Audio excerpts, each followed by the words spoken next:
Hey, so if you want to take control of your money in 2026, using the budget tools on NerdWallet is actually a really powerful way to stay organized. I'll walk you through it step by step so it's easy to follow. All right.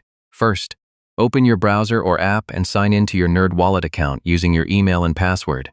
Once you're inside, you'll land on your main dashboard. Now, look for the budgeting or spending tracker section. This is where all your money management tools are located in one place. Next, connect your bank accounts and credit cards if you haven't already.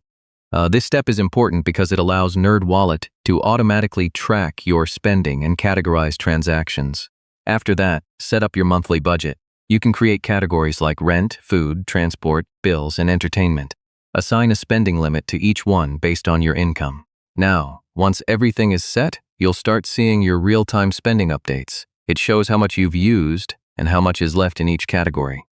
Yeah, this is where it gets helpful. You can quickly spot where you're overspending and where you're saving more than expected. If needed, you can adjust your budget anytime. Just edit the category limits based on your lifestyle changes or income updates.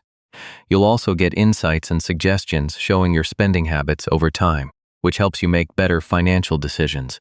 So yeah, using budget tools on NerdWallet is a simple but powerful way to stay in control of your money and avoid unnecessary spending. And if this helped, do like, share, and subscribe for more easy finance guides like this. Thanks for watching. Hey,